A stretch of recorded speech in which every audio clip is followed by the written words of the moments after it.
Kalau kita menilik sejarah di dalam beberapa kitab para ulama, kita akan mendapati ada yang melatar belakangi sejarah dari malam Lailatul Qadar atau malam yang lebih mulia dari 1000 bulan ini.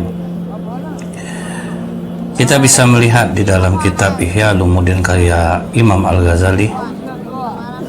Di situ disebutkan, pernah suatu kali Nabi Muhammad SAW sedang berkumpul bersama para sahabat. Jadi Rasulullah sedang duduk dengan para sahabat, dan waktu itu di bulan suci Ramadan.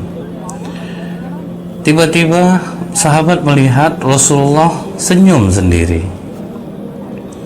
sehingga sahabat penasaran, kemudian bertanya kepada Rasulullah, "Ya Rasulullah, apa hal yang membuat engkau tersenyum?" Rasulullah menjawab, "Diperlihatkan kepadaku hari kiamat. Ketika seluruh manusia dikumpulkan di padang mahsyar, ada seorang nabi yang membawa pedang dan tidak mempunyai pengikut satupun. Nama nabi itu adalah Syam'un Al-Ghazi," kata Rasulullah SAW. Kemudian Rasulullah SAW menjelaskan tentang Syam'un Al-Ghazi ini. Dia ini berasal dari Bani Israel dan diutus dia ke tanah Romawi. Jadi dia berasal dari Bani Israel, diutus dia ke tanah Romawi.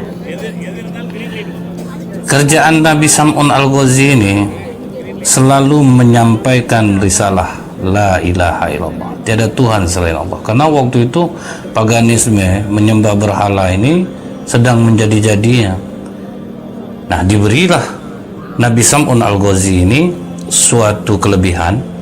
Dia memiliki kekuatan yang dengan kekuatan itu seharusnya lebih memudahkan dakwahnya. Tapi ternyata sudah diperlihatkannya pun kekuatan dia yang diberikan Allah, tetap tidak ada yang mau mengikutinya. Dan dalam riwayat ini disebutkan dia berambut panjang yang kalau dia berdiri rambutnya itu menyentuh ke tanah. Apa mukjizat yang diberikan Allah kepada Nabi Syam'un Al-Ghazi ini? Hampir sama dengan Nabi Daud. Dia bisa melunakkan besi, dia bisa merobohkan tembok. Jadi dia memiliki kekuatan yang besar. Kalau sekarang orang yang punya kekuatan besar seperti ini masih banyak pengikutnya ini. Kalau orang berdakwah dia baik, kekuatannya sebesar ini masih banyak pengikutnya. Nah, sementara pada saat itu Bani Israel, orang-orang Romawi, gak ngaruh sama mereka. Mau kuat, mau hebat, yang penting nyembah berhala, segala-galanya bagi mereka. Nah, untuk hal ini kita masih bisa bersyukur. Kalau sempat ada orang yang berdakwah dan dia memiliki kekuatan, insya Allah masih ada orang yang menjadi pengikutnya karena dia kuat. Nah, kalau sahabat Rasulullah, Umar bin Khattab kuat, dan itu yang membuat dakwah ini menjadi terang-terangan. Jadi masih bersyukur kita sebagai umat Rasulullah SAW. Nah, Nabi Syam'un Al-Ghazi diutus ke Romawi, orang masih menyembah berhala, dengan kekuatannya tidak ada yang terpengaruh. Karena waktu itu orang hanya terpengaruh dengan apa? Harta. Jadi kalau berdakwah dengan menggunakan harta, orang banyak pengikutnya. Tapi untuk kekuatan, orang tidak mau ikut.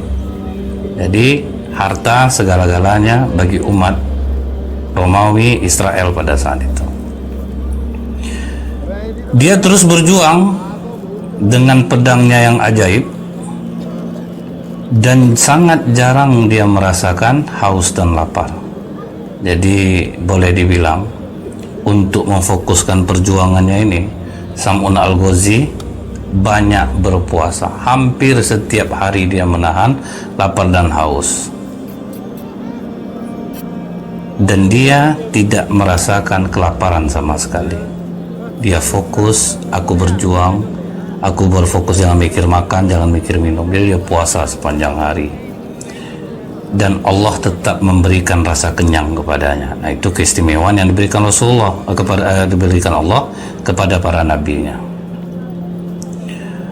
Riwayat ini juga menceritakan selain dia berjuang di jalan Allah, ibadahnya pun sangat dahsyat. Dia ahli ibadah, dia ahli berjihad di jalan Allah. Sudah banyak orang-orang kafir yang melawannya, namun tidak ada yang mampu mengalahkannya. Dan dia malam beribadah, siangnya berpuasa. Belum ada kan kita yang kombinasi seperti ini selain para nabi dan Rasulullah. Manusia biasa pasti akan sulit melakukan ini. Malam tahajud, sedikit tidur, siangnya berpuasa. Kalau kita pernah menonton film Samson dan Delila, sebetulnya yang diceritakan itu adalah Sam'un Al-Ghazi, tapi berbeda versinya dengan versi film, dengan versi yang sebenarnya. Kalau versi yang sebenarnya, dia adalah ahli ibadah. Datang pertanyaan orang, dari apa pedang Sam'un Al-Ghazi itu? Nah, riwayat ini menceritakan dia terbuat dari tulang dagu onta. Jadi tidak panjang, pendek saja, tapi kekuatannya luar biasa. Jadi dia tulang dagu onta itu yang dijadikan pedang, ditajamkan, dan itu yang menjadi senjatanya. Dan dia tidak terkalahkan. Berikutnya lagi, Raja Bani Israel saat itu ketakutan dia dengan Sam'un Al-Ghazi ini. Mereka itu sepakat, jangan kita lawan Sam'un Al-Ghazi, karena kita pasti kalah. Kalau dengan menggunakan kekuatan, kita pasti kalah. Apa jalan supaya kita bisa mengalahkan Sam'un Al-Ghazi? Dipikirkan oleh para orang-orang dekat raja. Akhirnya dapatlah satu ide. Kita sayembarakan. Siapa yang bisa menangkap Sam'un Al-Ghazi hidup-hidup dan dia lemah, maka akan kita berikan hadiah emas dan permata serta uang yang sangat banyak. Lihat, pancingannya adalah harta benda. Sampai sekarang pun orang kalau sudah dipancing dengan harta benda ini, lewat semua. Susah. Orang jujur pun berkecimpung di dalam hal ini jarang yang lolos, karena pengaruh kekayaan harta benda ini sejak dahulu memang ini yang dijadikan orang senjata. Dalam pemilihan anggota legislatif misalnya, ini ada pintar, cerdas, tapi nggak punya uang.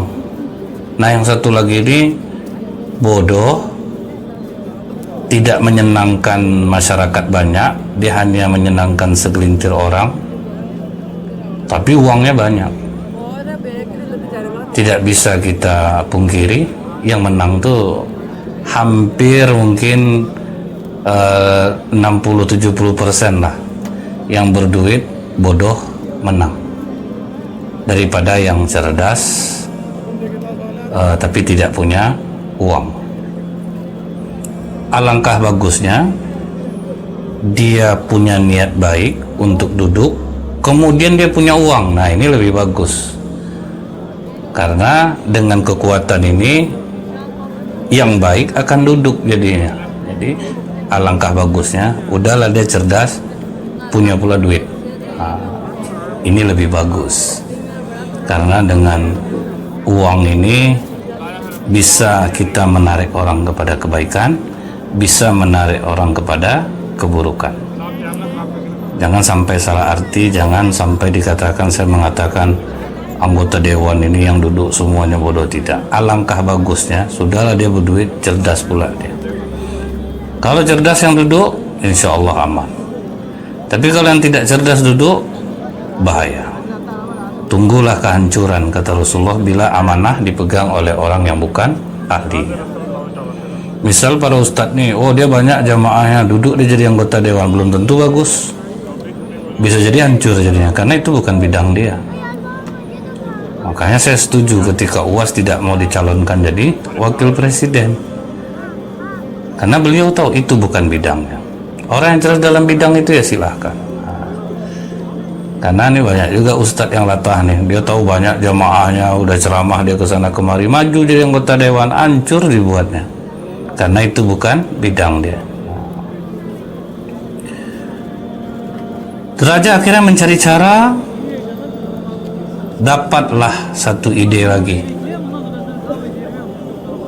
Coba kita bujuk istri Sam'un Al-Ghazi untuk mencari tahu apa sebetulnya sisi kelemahan Sam'un Al-Ghazi ini. Panggil istrinya. Kau sayang tak sama suami kau? Sayang, Raja. Kau tahu kan, suami kau tuh membuat kami takut. Iya, Raja, aku tahu. Aku ada tawaran untuk kau. Kalau bisa kau mengetahui sisi lemah Sam'un dan berhasil kau membuat dia lemah, kami berikan kau uang, perhiasan, permata yang banyak. Baru satu kali tawaran langsung diiyakan, bersedia dia mengkhianati suaminya. Nah, ini bahaya bagi para istri. Kalau istri yang tidak solehah, dia akan mudah mengkhianati suaminya kalau ada orang yang menawarkan uang kepadanya. Tapi kalau istri yang solehah, jangankan itu suaminya dalam keadaan tidak ada pun dia siap mendampinginya. Jadi wanita ini bisa baik negara karena wanita, bisa hancur negara karena wanita. Wanita dijadikan sebagai simbol untuk melemahkan pria, tapi wanita juga bisa menjadi tiang penyangga yang menguatkan perjuangan pria. Dalam riwayat ini dimanfaatkan, mau tidak mengkhianati suami kau? Akhirnya dia katakan mau. Bagaimana caranya? Diberikanlah pengikat yang kuat. Ini coba kau ikat suami kau pas tidur dengan ikat ini. Nanti setelah dia lemah, tidak usah kau yang membunuh, kami yang datang. Setuju dia. Cuman malam pertama, karena Sam'un Al-Ghazi ini sholat malam yang disyariatkan padanya sangat lama waktu itu dia mengerjakannya, sehingga istrinya ngantuk, tidak jadi mengikat. Besok dia datang kepada raja, maaf raja, saya ketiduran semalam, Sam'un Al-Ghazi sholatnya lama. Oh, tidak masalah, jangan khawatir, masih ada kesempatan. Jadi kalau untuk rencana buruk itu, kesempatan selalu terbuka, asal dia berhasil dengan tujuannya. Pas malam kedua, suaminya sedang tidur, diikatnya lah dengan tali itu dengan sangat kuat. Begitu Sam'un Al-Ghazi terbangun, heran dia, ditanyanya ke istrinya, siapa yang mengikat aku nih? Aku, suamiku.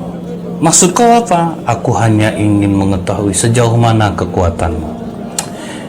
Kalau ini menggeliat aja, aku tuh buka nih, geliat ya, kuat, tanggal. Kuat kau ya suamiku. Iyalah, ini kan kekuatan dari Allah, bukan dari aku. Allah yang mengizinkan. Tetap membawa Allah. Ini kadang kita dipuji, kuat abang ya bang, ya iyalah abang dari muda rajin olahraga, langsung dia merasa bangga. Nah pada hari berikutnya, pas suaminya sedang tidur lagi, diikatnya lagi dengan tali yang lebih kuat dari hari kemarin, diberikan oleh raja. Pas besoknya dia terbangun, dia lihat, loh, ini kok terikat lagi? Kau lagi yang ikat aku, istriku? Iya, suamiku. Untuk apa kau ingin mengetahui sejauh mana kekuatanku? Istriku, apapun tidak akan ada yang mampu melemahkanku, karena kekuatan ini dari Allah. Dia gerak sedikit, tanggal lagi. Akhirnya sang istri menggunakan cara merayu. Kau diikat langsung tidak bisa, dirayu lah. Pandai dia untuk memang melumpuhkan hati suami itu, salah satunya memang dirayu. Nah, dirayu oleh istrinya nih, Aku kan sudah lama bersamamu. Masa kau tidak percaya dengan aku? Kalau memang kau cinta dengan aku, Sam'un, pasti kau tidak keberatan untuk menyampaikan apa yang menjadi kelemahanmu. Kalau diikat kamu gak bisa bergerak tuh pakai apa gitu. Wahai istriku, aku ini diberikan kekuatan oleh Allah melalui rambutku yang panjang ini. Jadi kalau misalnya aku diikat dengan apapun, itu mudah aku untuk melepaskannya. Tapi kalau orang mengikat aku dengan rambut aku nih, aku tidak akan berdaya, istriku. Nah, udah dapat dia rahasianya. Dapat dia rahasia kelemahan suaminya. Pas suaminya tidur, dipotongnya rambut suaminya cukup panjang, 4 helai, 4 helai, 4 helai, 4 helai. 4 helai dia ikat di tangan kanan, 4 helai di tangan kiri, 4 helai di kaki kanan, 4 helai di kaki kiri. Tapi dia ketakutan nih, betul enggak nih? Begitu Sam'un bangun, ditanyanya, kau mengikat aku dengan rambutku? Iya, aku hanya ingin mengetes apa betul kau bilang dengan rambutmu kau akan lemah. Berusahalah Sam'un untuk melepaskan ikatan itu. Namun sia-sia. Sam'un betul-betul lemah. Melihat Sam'un lemah, langsung dia sampai kepada raja. Dia katakan, wahai raja, aku telah berhasil mengikat Sam'un. Ternyata kelemahannya adalah rambutnya. Dia tidak bisa apa-apa sekarang. Pengkhianatan istri terhadap suami. Padahal suaminya Nabi, istrinya berkhianat. Artinya suami tidak mempunyai tanggung jawab penuh dalam hal mendidik istri berhasil atau tidak. Nabi Lut istrinya berkhianat juga gara-gara harta. Nabi Nuh istrinya juga berkhianat padanya.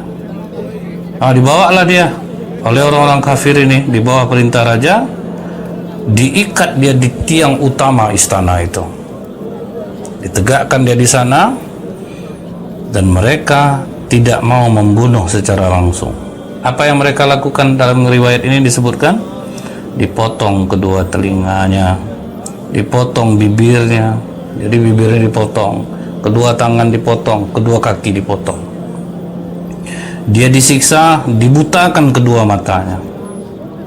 Mereka ingin supaya Nabi Sam'un Al-Ghazi mati secara perlahan-lahan, karena dia sudah banyak membunuh orang-orang yang menentang Allah. Dibuat dia menderita akibat pengkhianatan istri. Di saat-saat seperti itu, Nabi Sam'un Al-Ghazi diperlakukan dengan cara biadab.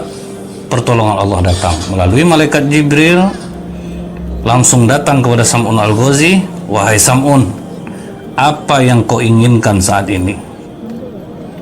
Kata Sam'un, ya Allah, ampunilah aku, karena istriku aku menyampaikan rahasia yang seharusnya tidak boleh aku katakan.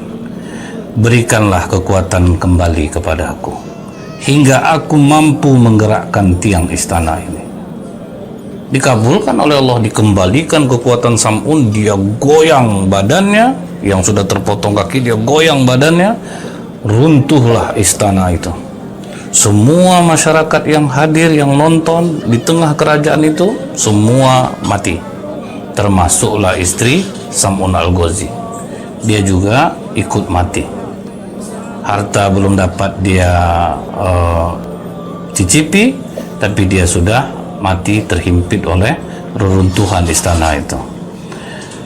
Kemudian Allah kembalikan, setelah itu hanya Sam'un Al-Ghazi yang hidup, dikembalikan Allah matanya, bibirnya, telinganya, tangannya, semua diberikan oleh Allah kembali. Apa yang telah hilang dari Sam'un yang sudah dipotong oleh raja yang zalim ini. Setelah peristiwa itu, bersumpahlah Nabi Sam'un Al-Ghazi, ya Allah, aku akan menebus semua dosaku ini karena membocorkan rahasia yang seharusnya aku rahasiakan. Aku bersumpah, ya Allah, aku akan berjuang menumpas kebatilan selama 1000 bulan. Jadi dia bersumpah, apa aja kebatilan akan aku hadang ya Allah, aku akan tumpas selama 1000 bulan tanpa henti. Jadi dia berjuang 83 tahun tanpa henti. Malamnya dia sibuk ibadah kepada Allah, dia banyak sholat malam, siangnya berpuasa, kemudian berjuang. Asal nampak kebatilan dia berjuang sendirian aja. Setelah mendengar kisah Sam'un Al-Ghazi ini, para sahabat pun menangis haru. Bertanya para sahabat kepada Rasulullah, ya Rasulullah, sungguh besar betul pahala Sam'un ini. Dia berjuang berjihad tanpa henti 1000 bulan. Dia malam sholat tahajud, siang dia berpuasa. Sungguh kami yang lemah ini tidak akan mampu melaksanakan ibadah seperti itu. Malaikat Jibril datang kepada Rasulullah membawa surat Al-Qadar ini. Apa kata Allah? A'udzubillahi minasyaitonirrajim. Inna anzalnahu fi lailatul qadar. Sesungguhnya kami telah menurunkan Al-Quran pada malam kemuliaan. Wa ma adraka ma lailatul qadar. Dan tahukah kamu apa malam kemuliaan itu? Lailatul Qadri khairum min alfi syahr. Malam kemuliaan itu lebih baik daripada 1000 bulan. Tanazzalul malaikatu warruhu fiha biizni rabbih min kulli amr. Salamun hiya hatta matla'il fajr. Pada malam itu, malaikat-malaikat dan malaikat Jibril turun dengan izin Allah mengatur segala urusan. Dan malam itu penuh kesejahteraan sampai terbit fajar. Mendengar ini Rasulullah SAW mengatakan kepada para sahabat, buru Lailatul Qadar. Kalian hanya melakukan amalan satu malam, dapatkan Lailatul Qadar itu melebihi amalan yang dilakukan oleh Sam'un Al-Ghazi. Sam'un Al-Ghazi harus berjuang, berjihad tanpa henti 83 tahun, berpuasa sepanjang siang, kemudian malam dia beribadah, 83 tahun berjuang. Sementara kalian buru malam Lailatul Qadar, lebih kalian dapat daripada Sam'un Al-Ghazi.